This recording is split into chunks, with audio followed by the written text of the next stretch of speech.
أعوذ بالله من الشيطان الرجيم بسم الله الرحمن الرحيم۔ اور وہ وقت بھی یاد کرو جب ہم نے موسیٰ علیہ السلام سے 40 راتوں کا وعدہ فرمایا تھا،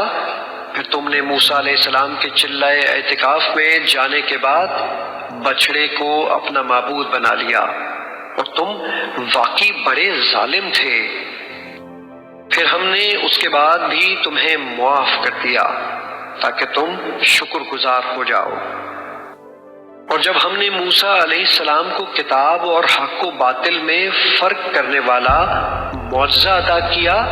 تاکہ تم راہ ہدایت پاؤ، اور جب موسیٰ علیہ السلام نے اپنی قوم سے کہا، اے میری قوم، بے شک تم نے بچڑے کو اپنا معبود بنا کر اپنی جانوں پر بڑا ظلم کیا ہے، تو اب اپنے پیدا فرمانے والے حقیقی رب کے حضور توبہ کرو، بس آپس میں ایک دوسرے کو قتل کر ڈالو، یہی عمل تمہارے لیے تمہارے خالق کے نزدیک بہترین توبہ ہے۔ پھر اس نے تمہاری توبہ قبول فرما لی، یقیناً وہ بڑا ہی توبہ قبول کرنے والا مہربان ہے۔ اور جب تم نے کہا، اے موسیٰ، ہم آپ پر ہرگز ایمان نہ لائیں گے یہاں تک کہ ہم اللہ کو آنکھوں کے سامنے بالکل آشکارا دیکھ لیں، بس اس پر تمہیں کڑک نے آ لیا جو تمہاری موت کا باعث بن گئی، اور تم خود یہ منظر دیکھتے رہے۔ پھر ہم نے تمہارے مرنے کے بعد تمہیں دوبارہ زندہ کیا تاکہ تم ہمارا شکر ادا کرو۔ اور یاد کرو جب ہم نے تم پر وادی طیہ میں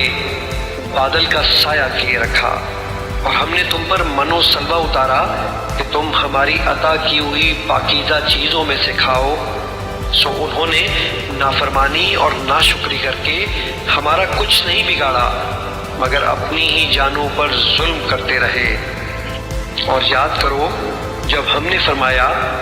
اس شہر میں داخل ہو جاؤ اور اس میں جہاں سے چاہو خوب جی بھر کے کھاؤ، اور یہ کہ شہر کے دروازے میں سجدہ کرتے ہوئے داخل ہونا، اور یہ کہتے جانا، اے ہمارے رب، ہم سب خطاؤں کی بخشش چاہتے ہیں، تو ہم تمہاری گزشتہ خطائیں معاف فرما دیں گے، اور علاوہ اس کے نیکوکاروں کو مزید لطف و کرم سے نوازیں گے۔ پھر ان ظالموں نے اس قول کو جو ان سے کہا گیا تھا ایک اور کلمے سے بدل ڈالا، سو ہم نے ان ظالموں پر آسمان سے بصورت طاعون سخت آفت اتار دی، اس وجہ سے کہ وہ مسلسل حکم عدولی کر رہے تھے۔ اور وہ وقت بھی یاد کرو جب موسیٰ علیہ السلام نے اپنی قوم کے لیے پانی مانگا تو ہم نے فرمایا، اپنا عصا اس پتھر پر مارو، پھر اس پتھر سے 12 چشمے پھوٹ پڑے۔ واقعتاً ہر گروہ نے اپنا اپنا گھاٹ پہچان لیا۔ ہم نے فرمایا، اللہ کے عطا کردہ رزق میں سے کھاؤ اور پیو، لیکن زمین میں فساد انگیزی نہ کرتے پھرو۔ اور جب تم نے کہا، اے موسیٰ، ہم فقط ایک کھانے یعنی من و سلوہ پر ہرگز صبر نہیں کر سکتے، تو آپ اپنے رب سے ہمارے حق میں دعا کیجئے کہ وہ ہمارے لیے زمین سے اگنے والی چیزوں میں سے ساگ اور ککڑی اور گیہوں اور مسور اور پیاز پیدا کر دے۔ موسیٰ علیہ السلام نے اپنی قوم سے فرمایا، کیا تم اس چیز کو جو ادنا ہے بہتر چیز کے بدلے مانگتے ہو؟ اگر تمہاری یہی خواہش ہے تو کسی بھی شہر میں جا اترو، یقیناً وہاں تمہارے لیے وہ کچھ میسر ہوگا جو تم مانگتے ہو۔ اور ان پر ذلت اور محتاجی مسلط کر دی گئی،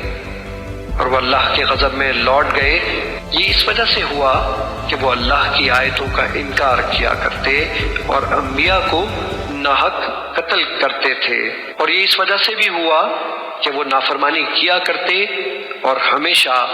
حد سے بڑھ جاتے تھے۔